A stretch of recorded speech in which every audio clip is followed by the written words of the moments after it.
In the heart of Detroit, Michigan, where dreams often fade beneath the weight of struggle, there lived a girl named Grace Holloway.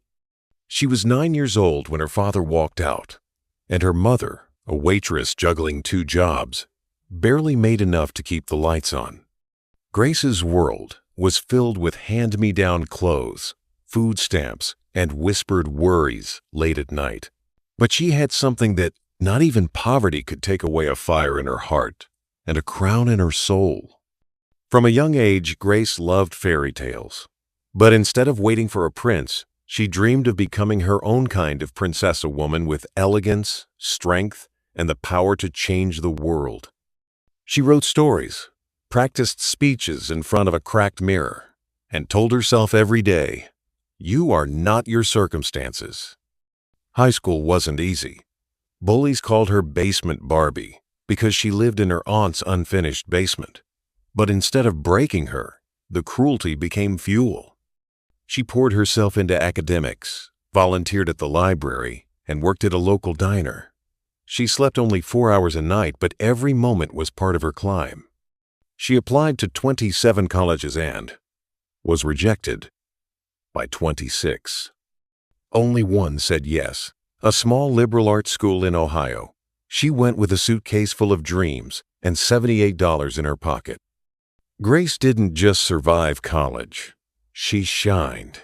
She won public speaking contests, led community outreach projects, and graduated top of her class. But when job offers didn't come, she didn't panic. Instead, she launched her own platform, Crown and Grit, a blog empowering young women from underprivileged backgrounds to believe in their worth and rewrite their stories. At first, only a handful read it, but her raw honesty, resilience, and unapologetic elegance caught fire. 3 years later, Crown and Grit became a national movement.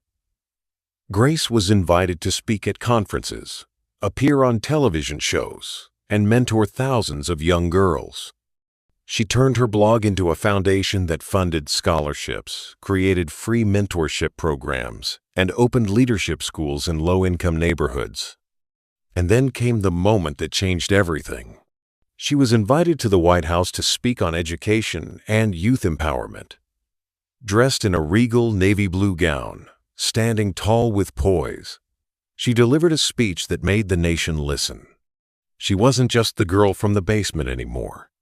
She was a princess lady in her own right, not because of a title, but because of how she lifted others while wearing her invisible crown.